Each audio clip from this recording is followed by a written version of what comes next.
నిత్య పూజలివివు నేరిచిననో ప్రత్యక్షమైనట్టి పరమాత్మునికి నిత్య పూజలివివో.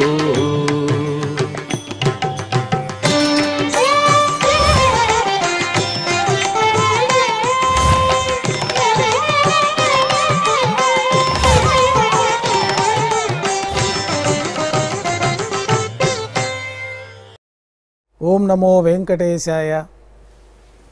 ఈరోజు మంగళవారము, శ్రీ శోభకృతనామ సంవత్సరము, ఉత్తరాయణము, హేమంత ఋతువు, పుష్యమాసము, శుక్లపక్షము, పంచమి, షష్ఠి తిథి ద్వయము, పూర్వభద్ర నక్షత్రము, జనవరి 16, 2024.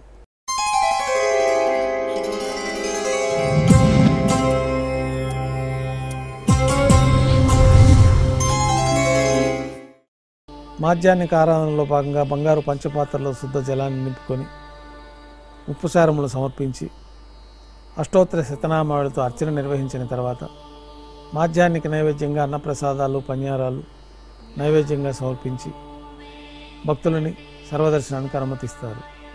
ఈరోజు కనుమ పండుగ సందర్భంగా పార్వేట ఉత్సవాన్ని వైభవంగా నిర్వహిస్తారు. శ్రీ మలయప్ప స్వామివారు ఒక తిరుచిపైన విశేష అలంకరణ గావించి మరొక తిరుచిపైన కృష్ణస్వామివారు వేంచేస్తారు. మేళ తాళాలతో ఊరేగింపుగా పార్వేట మండపానికి చేరుకొని అక్కడ ఆస్థాన నైవేద్యం కార్యక్రమాలు పూర్తి అయిన తర్వాత శ్రీ మలయప్ప స్వామివారు ముమ్మార్లు పార్వేట ఉత్సవం సందర్భంగా బాణాన్ని సంధించుకుంటూ పార్వేట ఉత్సవాన్ని వైభవంగా నిర్వహిస్తారు. తర్వాత శ్రీ కృష్ణస్వామి వారికి విశేషమైన ఆరాధనలు పూర్తయిన తర్వాత ఆలయానికి వేంచేస్తారు. ఆలయంలో నైవేద్యం పూర్తయిన తర్వాత గర్భాలయంలో వేంచేస్తారు.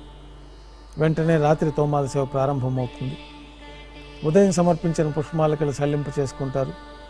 గర్భాలయాన్ని శుద్ధి చేసి పంచపాత్రలో శుద్ధ జలాన్ని నింపి శ్రీ వైఖానస ఆగమోక్తమైన ఉపచారాలతో స్వామివారికి ఉత్సవమూర్తులకు ఉపచారాలు సమర్పించి కొత్త పుష్పమాలలతో మూలవర్లకి ఉత్సవమూర్తులకి అలంకరణ జరిపి చతుర్వేద మంత్రాలతో మంత్రపుష్పాన్ని సమర్పించి నక్షత్ర నీరాజనము, కర్పూర నీరాజనంతో రాత్రి తోమాల సేవ పూర్తి అవుతుంది.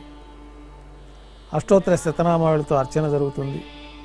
రాత్రి నైవేద్యంలో భాగంగా అన్నప్రసాదాలు, పన్యారాలు, దోశ, ఘంటానాదం మధ్య నైవేద్యంగా సమర్పించి తిరువీస నైవేద్యం పూర్తి అయిన తర్వాత భక్తులని సర్వదర్శనానికి అనుమతిస్తారు. కొద్ది విరామం తర్వాత ఏకాంత సేవలో భాగంగా రాత్రి సమర్పించిన పుష్పమాలికలు సల్లింపు చేసుకోవడం, గర్భాలయాన్ని శుద్ధి చేసుకోవడం, బ్రహ్మ తిరువారాధన కోసమై పంచపాత్రలో బంగారు బిందెలోని తీర్థాన్ని సమర్పణ గావించి ఏకాంత సేవలో భాగంగా కౌతుకభైరమైన శ్రీ భోగ శ్రీనివాసమూర్తి వారిని బంగారు పట్టు పాన్పు పైన వేంచేపు చేసి ఈ సందర్భంగా స్వామివారికి దారోష్ణమైన గోక్షీరము, జీడిపప్పు, ద్రాక్ష, బాదం పప్పు, పాలు, పండ్లు నైవేద్యంగా సమర్పించి కర్పూర నీరాజనంతో ఏకాంత సేవ పూర్తి అవుతుంది. ఓం నమో వెంకటేశాయ.